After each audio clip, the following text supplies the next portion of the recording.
How about we look at the canola market? That's a good place to start here. You know, canola has gained 14% year to date, and we're moving higher for the fourth straight session. Yeah, four in a row here. That would be leading all of the row crops. It's not leading all row crops in year to date gains.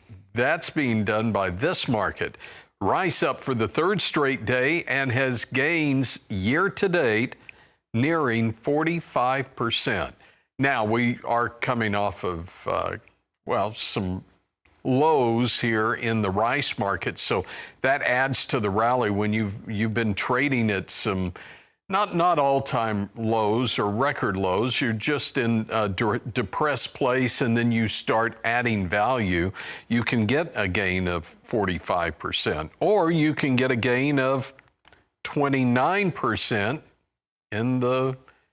if you're looking at cotton. That December contract at 84.06 is trading 90 points higher. Yes, it is 29% higher year to date, but again, remember, we traded in that sub 70 area for a year and a half.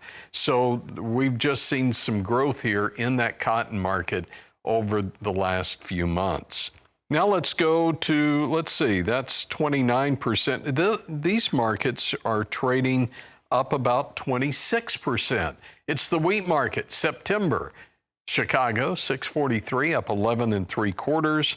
Hard red is up 17 1/4 at 717 a bushel.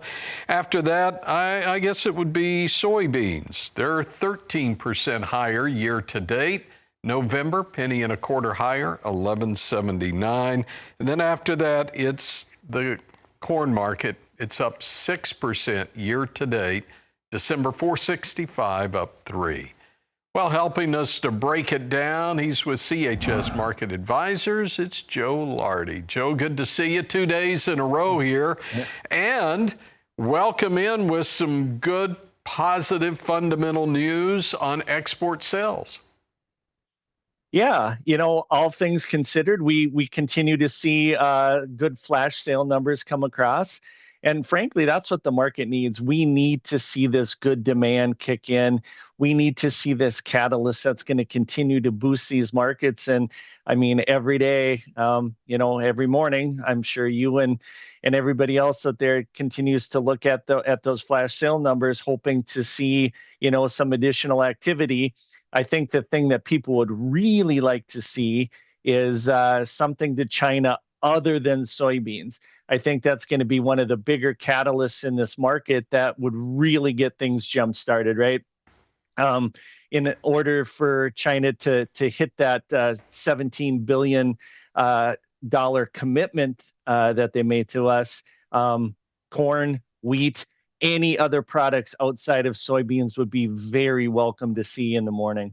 Yeah, and again, we're seeing some of that quite a bit of that over on the sorghum side, but they can only buy so much sorghum. So we definitely got to see it start showing up over on the corn side. We also have reports coming out next week. Yep. Market movers, what are your thoughts? Well, I think the report next week is going to be very interesting going into the report. I'm one of the people that submits estimates to the news services. Some of them closed yesterday, some of them closed today. So we should be seeing those numbers relatively soon. But I think the interesting part is going to be the wide range that we're going to see. There's a lot of people out there that think this number could be significantly lower because of the heat that we've experienced and the declining crop conditions.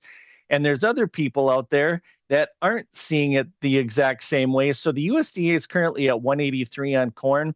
I've heard numbers between 180 and 186.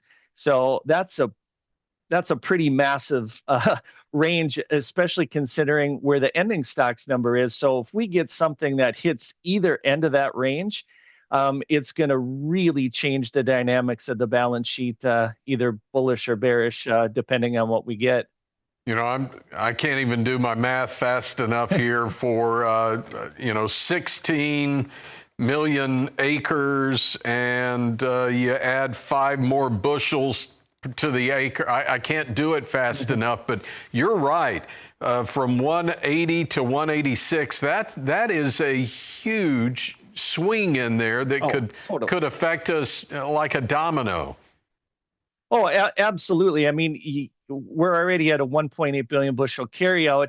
I mean, you shrink that to 1.5, all of a sudden, the market looks completely different, right? If you got a 1.5 billion bushel corn carryout, yeah, we're going to see prices jump dramatically.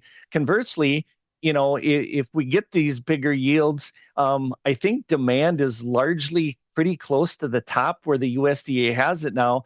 So if we increase yields right off the bat here, we're back at maybe a 2.1, 2.2 billion bushel carryout.